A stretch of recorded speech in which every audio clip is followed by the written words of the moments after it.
West Virginia, setembro de 1952.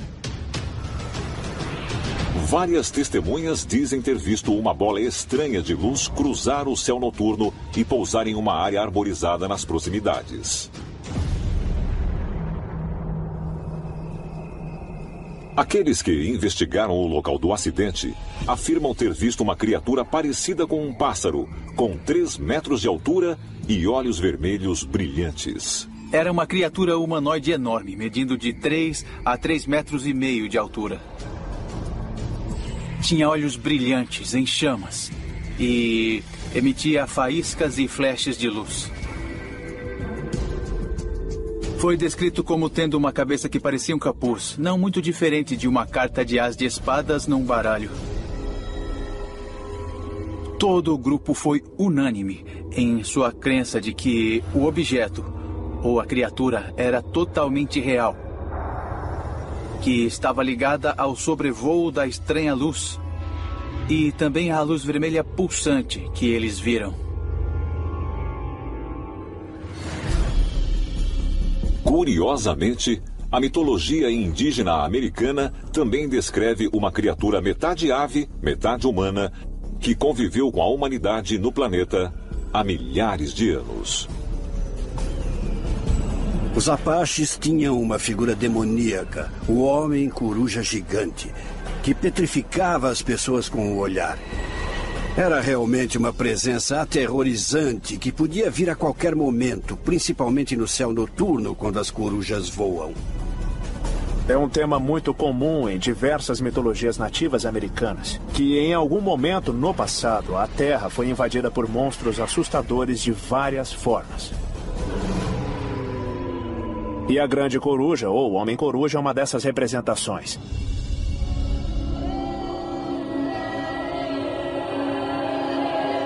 As histórias de homens corujas e outras criaturas estranhas descreveriam seres que os nativos americanos realmente encontraram e indicam mitos de criação semelhantes de deuses e se assemelham não apenas a pássaros antropomórficos, mas também a répteis, insetos e criaturas do mar.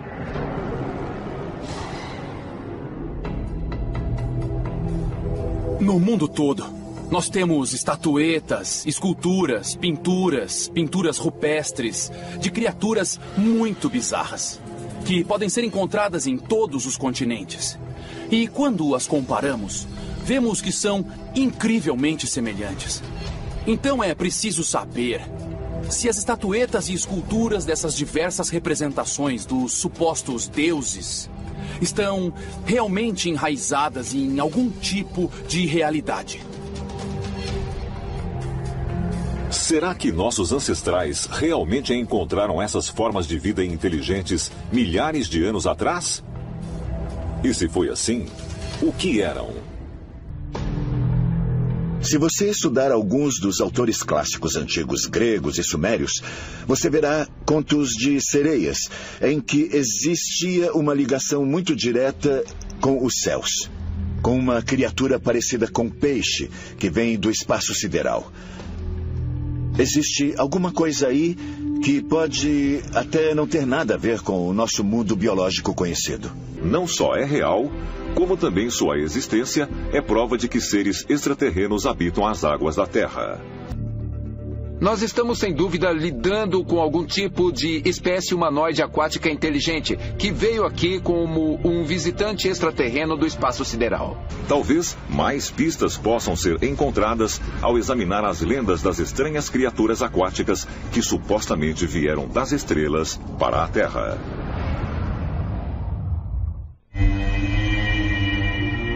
Província de Miyazaki, Japão. Maio de 2014. Na residência histórica Miyakonojo Shimazu, os restos mumificados de um animal marinho, com mãos e pés com membranas natatórias, foram postos em exposição pública.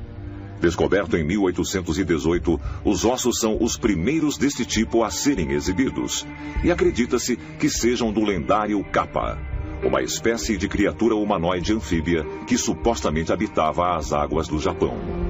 Esses restos são supostamente de um Kappa, que tinha sido morto a tiros em 1818 perto de um rio local.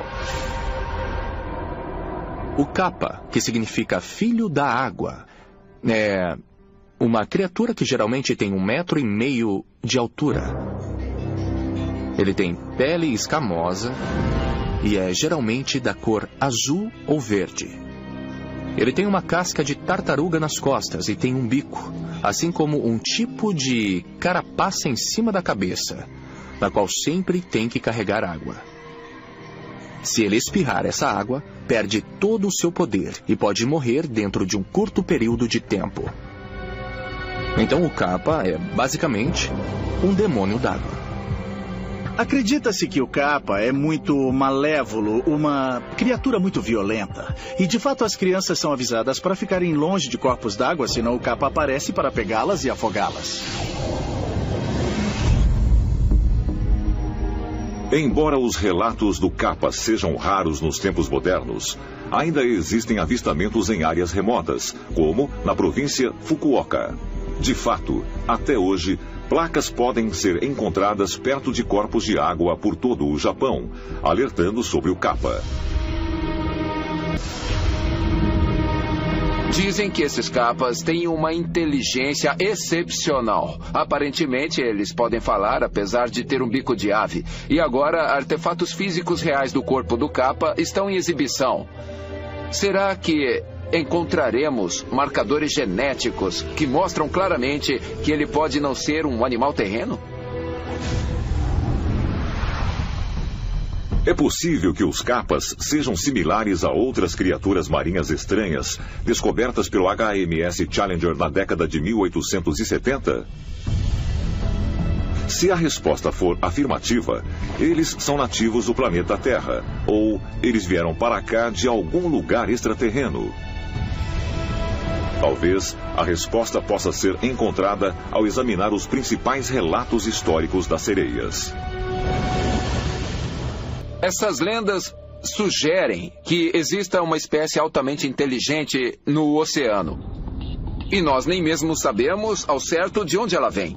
Talvez nossa definição de vida extraterrena seja limitada demais. E pode ser que essas espécies vieram aqui de algum outro lugar. É claro que grande parte do oceano ainda não foi bem explorada, então nós constantemente descobrimos criaturas novas e emocionantes que talvez antes possam ter sido apenas lendárias. Os relatos mais antigos de criaturas parecidas com sereias revelam uma ligação entre elas e seres que vieram do céu. Uma história da Síria antiga que data de 1000 anos antes de Cristo narra que a deusa Atargates desceu do céu e mergulhou em um lago para se tornar uma criatura, metade peixe e metade humana. E na mitologia grega, a deusa Afrodite é às vezes associada a seres parecidos com sereia. A evidência mais forte de que criaturas marinhas humanoides não só existiram, mas também vieram de algum lugar além da nossa Terra, pode ser encontrada na história da origem de outra criatura aquática que tem características humanas. Os Dogons da África Ocidental adoram os espíritos ancestrais que eles chamam de Nomo, as primeiras criaturas criadas pelo deus celestial Ama. Descritas como criaturas anfíbias, hermafroditas parecidas com peixes, elas desceram das estrelas em uma nave acompanhada por fogo e raio. Existe uma história realmente incrível do Nomo, que desceu do céu em um furacão muito barulhento, que ao chegar aqui fez a terra tremer. E todo o conhecimento que esse povo tem foi dado a eles por este ser que veio num furacão do céu. Agora, isto é interessante porque nós temos tantas histórias de seres extraterrestres montados em nuvens que você tem que perguntar: o Nomo veio das estrelas? Eles eram seres extraterrenos que vieram à Terra para ensinar os Dogons? É por isso, talvez, que eles os chamem de mentores e professores? A lenda dizia que eles descreviam a estrela Sirius como sendo o ponto de origem deles e tinham informações muito acuradas sobre uma estrela anã chamada Sirius B, que nem era conhecida naquela época. Os Dogons diziam que quando o Nomo aterrissou e saiu da nave em que veio, ele quase que imediatamente entrou na água. Porque eles eram essencialmente humanoides com formato de peixe, parece que eles precisavam ficar na água. As descrições detalhadas do Nomo podem sugerir que ele era um extraterrestre que veio do espaço para habitar nossos oceanos? E ele pode ser o mesmo ser que é descrito nos relatos do Kappa e das sereias? Mas também que elas podem ainda estar entrando no nosso planeta através de portais subaquáticos.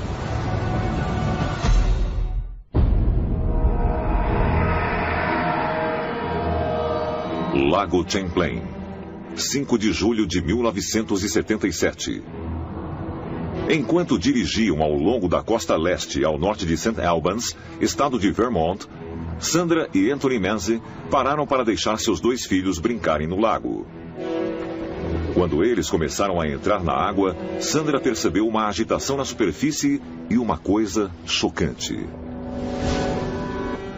Eu estava observando e, de repente, eu vi uma turbulência. Alguma coisa emergiu na superfície da água e surgiu na superfície desse jeito, bem assim, a parte de trás da cabeça e do pescoço. Eu desci e foi aí que ele se virou para trás e eu tirei uma fotografia. A foto que Sandra Manzi tirou naquele dia é considerada por muitos a evidência definitiva de que o Lago Champlain é habitado por um monstro. O Lago Champlain tem esse nome em homenagem ao explorador francês Samuel de Champlain. E em 1609, ele afirmou que, durante uma expedição, viu uma estranha criatura emergindo das águas. Esse avistamento foi apenas o primeiro de centenas. E para muitos que acreditam que essas histórias são verdadeiras, a foto de Sandra Manzi é a prova derradeira de que o Champ realmente existe. Em 1981, foi avaliada a autenticidade da famosa foto no Centro de Ciências Ópticas, na Universidade do Arizona. O resultado da avaliação da Faculdade de Ciências Ópticas do Arizona foi que se trata de uma foto autêntica. Ela não foi adulterada, ela é genuína. Curiosamente, avistamentos de criaturas similares foram relatados por todo o mundo, como o Cresce e o Ogopogo no Canadá, o monstro marinho japonês Issy, o Mokele Mbembe, avistado na costa ocidental da África, e o monstro do Lago Ness, na Escócia. Um dos aspectos mais convincentes destes mistérios é que as descrições são muito parecidas. E nós estamos falando de décadas de avistamentos, somando milhares deles. Para mim, isso indica que estamos lidando com variações da mesma espécie aqui. Estamos falando de uma população mundial. É possível que o fato de essas histórias de monstros marinhos similares contadas pelo mundo todo, existe evidência de que essas criaturas podem ter origens extraterrenas. A história do monstro do Lago Ness me lembra um avistamento de OVNI que ocorreu no norte de Nashville na década de 1990. Um homem ouviu o som da chuva batendo no telhado e ele saiu de sua casa. Era uma noite perfeitamente clara. Ele olhou para o céu e viu um OVNI gigantesco que estava atirando em uma criatura que estava no seu deck. Ele disse que parecia um monstro snorkel de um pé porque parecia a tromba de um elefante com um pé só. No boletim da polícia, o homem descreveu que o monstro girou num redemoinho ou uma bola de luz e desapareceu. Agora perguntamos se isso é evidência de um portal que essa criatura estava abrindo e, de fato, se esta criatura e o monstro do Lago Ness fazem parte da mesma família de criaturas que viajam o mundo através desses portais ou aberturas. É possível que existam formas de vida alienígena habitando nossos oceanos e que elas venham para cá através desses portais de tempo e espaço? Mais provas possam ser encontradas com a história de outro monstro subaquático, o Kraken. Essa criatura, parecida com uma lula de enormes proporções, foi descrita em 1755 pelo historiador e bispo norueguês Erik Pontoppidan. A descrição dele não aparece em um texto fictício, mas em um livro enciclopédico sobre as diversas formas de vida presentes em seu país natal, chamado A História Natural da Noruega. Isto é muito convincente porque indica que o Kraken foi visto como um animal real e muito vivo. Na mitologia nórdica, o Kraken era um monstro do tamanho de uma ilha com vários tentáculos, capaz de afundar navios através dos vastos redemoinhos criados por onde ele passava. Muitos dos autores antigos clássicos falavam sobre Kraken como sendo, de fato, a criatura que estava no centro de um redemoinho. Então, eles viam o Kraken como um perigo para os navios. Os relatos noruegueses de que o Kraken criava redemoinhos, através dos quais os navios desapareciam, datam do século XIII. Mas será que a verdade sobre esses monstros marinhos pode ser muito mais incrível do que nossos ancestrais acreditavam? As histórias do Kraken e os misteriosos redemoinhos que ele criava pode, na verdade, ser um design extraterreno funcionando como um farol para indicar que nosso planeta é rico em água? Enquanto os cientistas estão descobrindo que a água é mais prevalente por todo o universo do que anteriormente se achava, está ficando cada vez mais claro que os planetas com grandes corpos de água líquida essenciais, como se acredita para a vida complexa, são raros. A Terra é um pouco especial, ela tem água abundante, mas também tem terra abundante. Isso pode ser uma característica peculiar.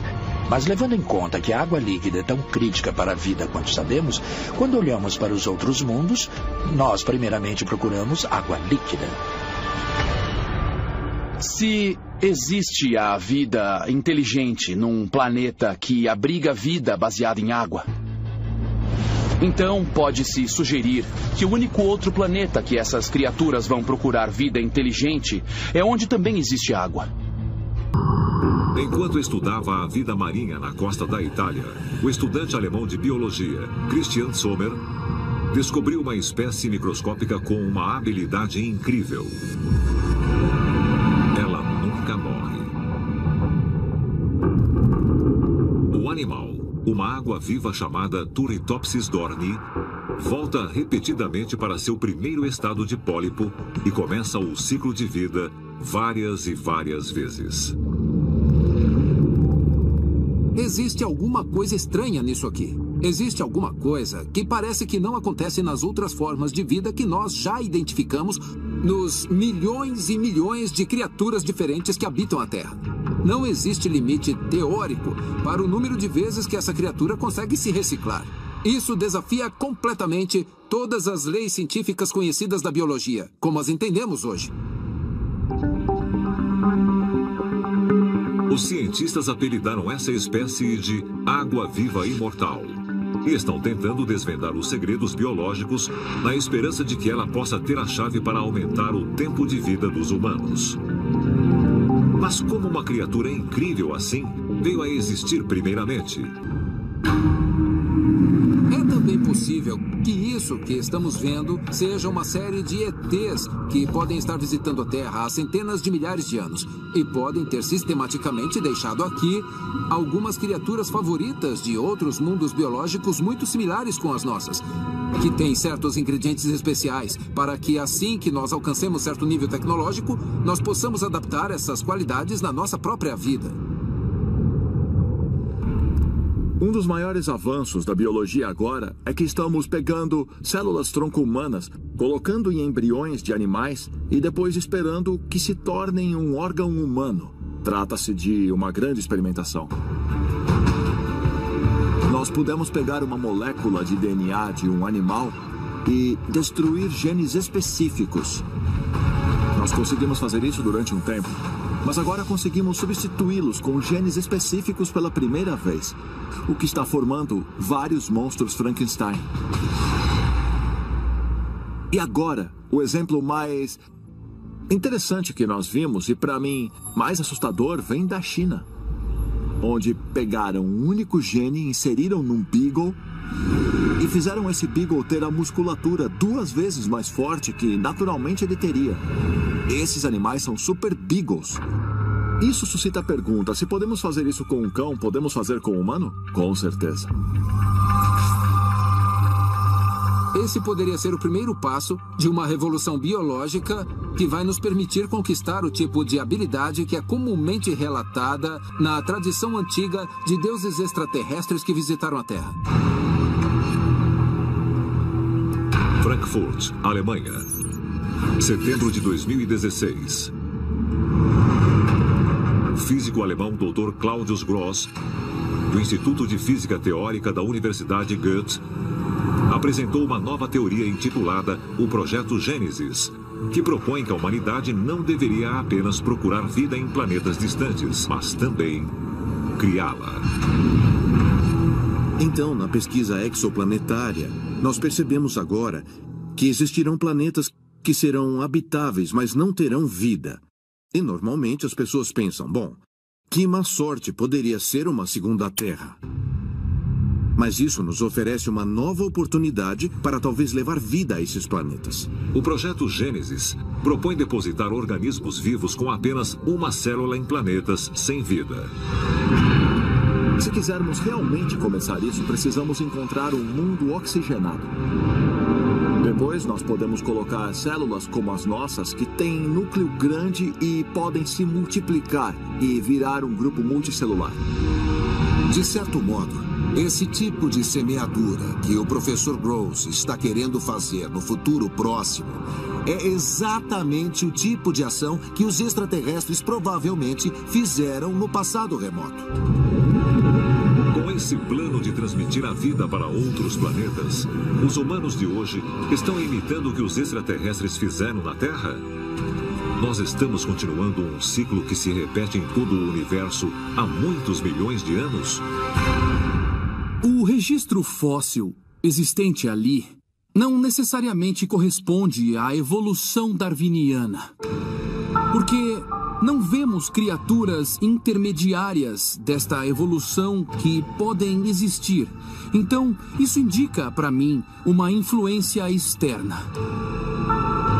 Se foi panspermia direcionada, ou depois a mutação artificial dos nossos genes por extraterrestres, eu acho que de fato pode ser uma combinação disso tudo. É muito possível que existam culturas e espécies perdidas que literalmente evoluíram e saíram do planeta. Quando observamos as várias raças de extraterrestres que estão possivelmente nos visitando hoje, deve haver alguma ligação com as várias espécies aqui da Terra. Com todas essas histórias incríveis de seres híbridos, metade animal e metade humano, e estranhas criaturas vindas das estrelas, somadas com as histórias modernas de pessoas que tiveram experiências com extraterrestres com forma animal, temos que nos perguntar se a Terra é algum tipo de laboratório onde os extraterrestres estão fazendo experiências com várias espécies, tentando inventar seres diferentes. De fato, quando observamos o cosmos, temos que perguntar, ele está repleto de seres com características animais diferentes? E à medida que começamos a encontrar esses seres, estamos encontrando versões passadas de nós mesmos ou versões futuras de nós mesmos? É possível que os extraterrestres tenham semeado a Terra e continuam a usá-la como laboratório genético, onde os humanos são apenas uma das muitas experiências? Se a resposta for afirmativa, poderia haver outras espécies destinadas a nos dominar? Ou nós estamos no processo de nos misturarmos com outros animais para ficarmos mais parecidos com nossos ancestrais alienígenas? Talvez algum dia, em breve, nós descobriremos que essa manipulação genética ocorre não só na Terra, mas também em todo o universo. Parece que estamos muito obcecados em encontrar vida em outros planetas, mas ainda existe muito potencial aqui na Terra. Se existe alguma coisa que nós aprendemos da história, é que tudo é possível. Não podemos descartar a possibilidade de que, em algum lugar nas vastas profundezas inexploradas do oceano, existe uma forma de vida altamente inteligente e extremamente perigosa que nós nunca vimos. Alienígenas do fundo do oceano, se assim quiser chamá-los. 75% do nosso planeta é oceano. Acho que Jacques Cousteau disse que esse deveria ser o planeta oceano e não Terra. Nós apenas conhecemos cerca de 10% de tudo que realmente vive no nosso oceano. Hoje, quando analisamos mais a fundo nosso sistema solar, percebemos a importância do H2O. E essa água não é apenas uma força de vida para nós, mas possivelmente para outros organismos dentro da galáxia. E sabendo que nossos oceanos são tão fundos quanto de fato são, é possível que haja um mundo totalmente novo de exploração nos esperando. Nós podemos até descobrir que há outras raças vivendo no planeta Terra, mas nas partes profundas dos nossos oceanos. É possível que os extraterrestres habitem nossas águas no mundo todo? É possível que peixes exóticos, monstros marinhos horripilantes e até mesmo criaturas humanoides tenham vindo para o nosso planeta através de portais submersos? Talvez, quando nós finalmente fizermos contato com seres alienígenas, isso não ocorra nos rincões mais longínquos do espaço, mas sim bem aqui, nas profundezas da Terra.